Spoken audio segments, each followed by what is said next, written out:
What's up, guys? Welcome to the BFF Report. I'm your host, Mike B, aka Phony, and today we're gonna be taking a look at a product. This is actually the first time that I'm gonna be taking a look at an actual physical product, and I'll show you what it is now. It's the Turtle Beach Earforce Z6a headset. And Zam was nice enough to send me a set of these, and they're like, hey, why don't you try reviewing this? And I don't think they meant a BFF report, but that's what I kind of took from it, so we're getting a BFF report today. You notice I already opened it, and after I opened it, I was excited. I was like, oh yeah, I opened and pull all this stuff out, and then I was like, oh crap, people really like unboxing videos. Crap, so I'm gonna have to do one of those up. So big shocker, inside of the box is a headset. Wow.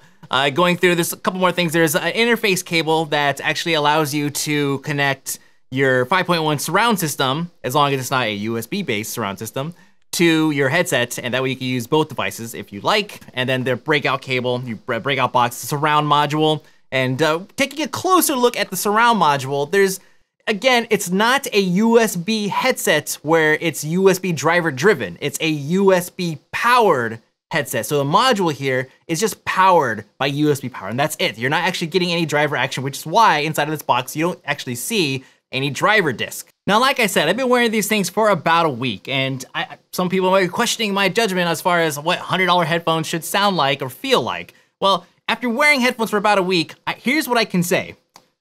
We have the Earforce Z6 headset. Let me go ahead and unmess these up. Here's the adapter thing here. I have these, which I've worn for a week. Then I have, it's like show and tell. I have some really nice M50s. These are some Audio-Technics. They're studio monitors, so studio headphones. So they're isolating headphones. You put them on, and they have full range of sound. They're actually really, really, really good headphones. I do a lot of music production. I don't know if you guys noticed. Be talking about all the time. And so I kind of know what sounds good and what gives me a relatively balanced mix for the price. That is definitely this. The problem is that even though these sound superior to these, right? Not talking about price, just sound. I cannot wear these for longer than a few hours without wanting to throw them at things, right? So there's that. Then there's these guys. I could wear these things for like days straight. This is the Astro A40 headset. I'm gonna be using them in a couple of examples. Some you've already seen and some that are coming up. These, you know, again, they're super lightweight and they have a very soft foam here. But these cost $250. Given how big my ears are, I thought that it's a set of headphones. Of course, I'm gonna have to like not wear them because my ears are so big. I can't wear them for that long. I was actually totally wrong. This, I was able to wear almost non-stop.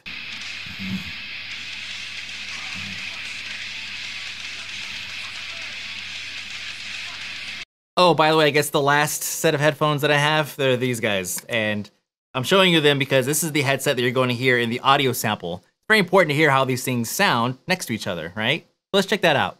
What you are listening to right now is actually an audio sample from the microphone on the Turtle Beach Earforce Z6a headset. No modifications have been done at all to this microphone outside of just normalization, so that way we could take this sample and listen to it alongside the other headsets I have. And this is an audio sample from the Astro A40 audio system headset. And the microphone on here, you can notice it's a little bit fuller than the last one, but we're not gonna compare a $250 headset to a $99 one. That's just not fair. But the reason why we're doing this is because we have the frame of reference. This is the quote-unquote high-end. The next one is the Logitech G330 headset. This is a very cheap, probably $20, $30 headset, but it gets the job done should you need to use something like Mumble, Vent, Skype, Facebook, Talk, whatever, which is probably the same thing you're going to use those other headsets for. And to be honest, a lot of times, people on the other end can't really tell how good the quality of the microphone is. You're always going to be able to tell if somebody is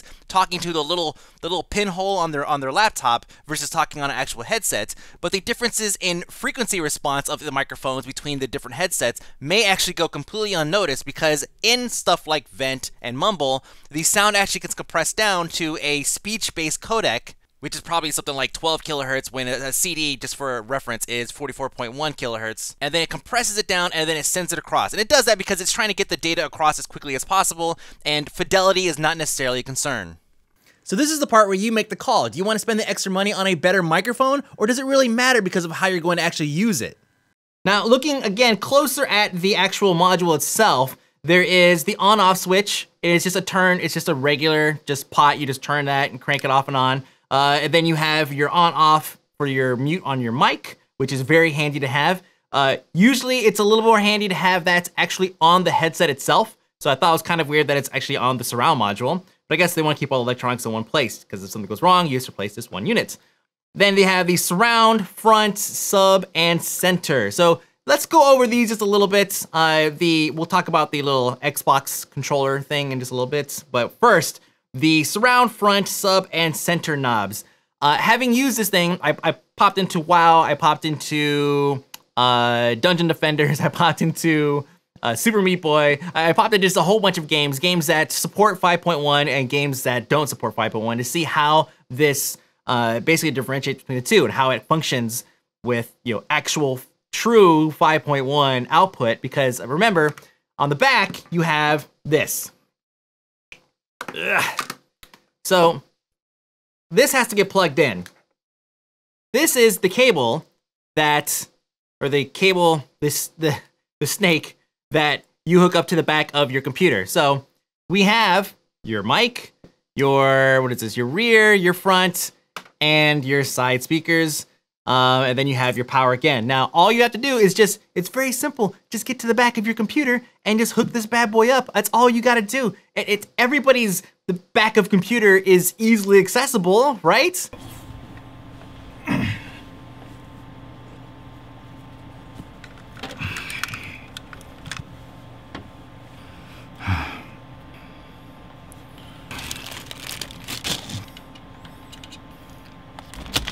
Thankfully, it actually does come with a 12-foot cord. So you do have the ability of plugging this into the back of your computer and then running it all the way up along the top of your desk and have plenty of room for your little surround module here, which has a belt clip, which I would highly suggest you do not use.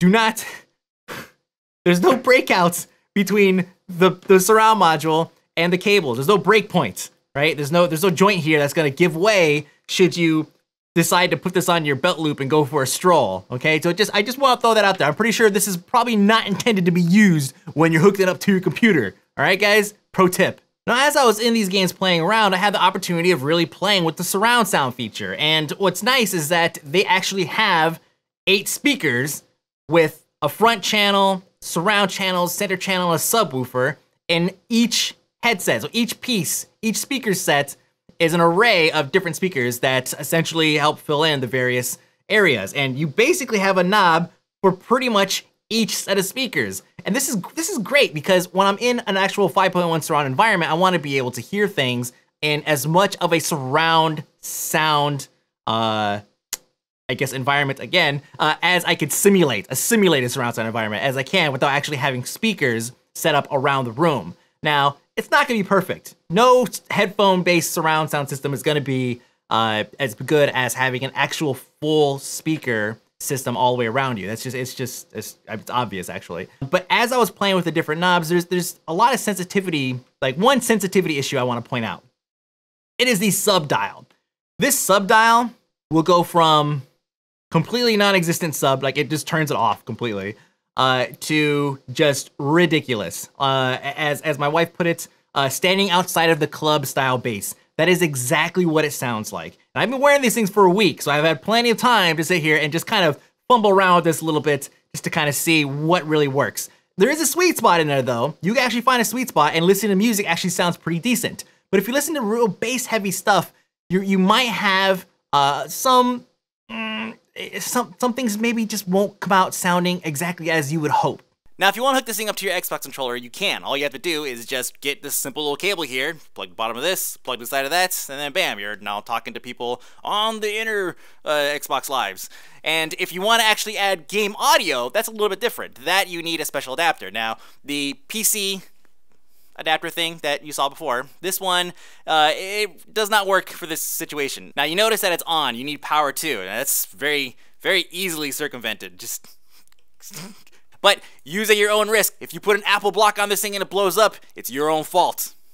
In most cases, though, I think I get by, especially over this past week, I've been getting by pretty good with just using this and talking and just, you know, have some friendly conversation. No, dude, you have no idea. I am, no, you, Faye, fatty, mother.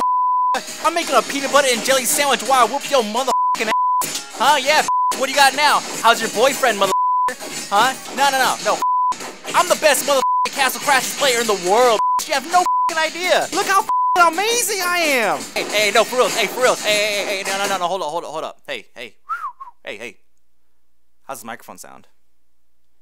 To wrap up, let's go ahead and talk a little bit about the way that this thing interchanges with different types of equipment and cables and all that stuff to use with various types of hardware. One thing that should be noted is that you are looking at two separate pieces of equipment. So if you want to replace this, it is $59.95 on their website. So if this breaks, $59.95. Even if the non-removable microphone breaks, $59.95. So keep that in mind. And then on this side here, we have the surround module, and the surround module is $49.95. And that's on their website right now, unless those prices change. And this whole unit here, if anything goes wrong with it, that's how much it costs to replace it. So you're looking at two different units. Now this, I'm saying it almost like as if it's a bad thing, right? Okay, if this whole thing, if this thing broke anywhere, if the line's crimped, I'm screwed. I have to go buy another set of these. I don't even remember how much they cost, but I don't want to buy another set. I know that much. My Astro headset has the same concept of this kind of modular setup where I have these two pieces that if one breaks, I replace just the piece that I need. And the last thing is, and it was actually one of my initial gripes, I wasn't really happy with it, is that right here, we have the proprietary, like a mini DIN type of plug. And this is what plugs into the surround module. This unit here plugs, they have another adapter that you can plug it into to make it just a regular headphone plug. Now, when I first got it, I was like, my laptop, really dudes? My iPad, really dudes? But thankfully you can plug it in direct. I really wish I could have gotten one of those adapters because I would have loved to tell you guys how this thing functions without the assistance of the module. Because that would have told me how the speakers fare. But if you're not curious, if you're not interested in that at all, if you listen to music just on your PC, and if you want to just hardwire all this stuff up and just leave it on your desktop and just have it just there all the time, then you know what? It's a good set for $99.95. There might be some comparable stuff out there somewhere, but given my previous experience with tons and tons of headphones, obviously this is not even close to the beginning of crap that I've gone through in the past, I can tell you that it's comfortable. And you know what? Even if it's not pumping out like sick bass bros or anything like that, I'm okay with it as long as it is comfortable. And that's one thing I got out of this.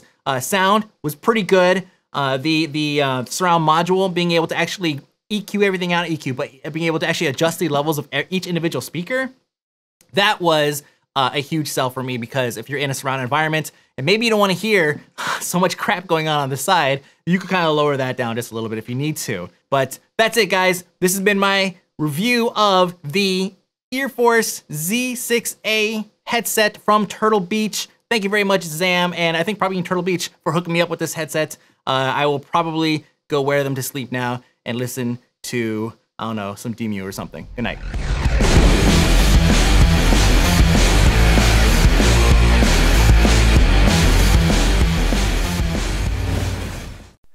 Right, yeah. So, anyways, about your mom.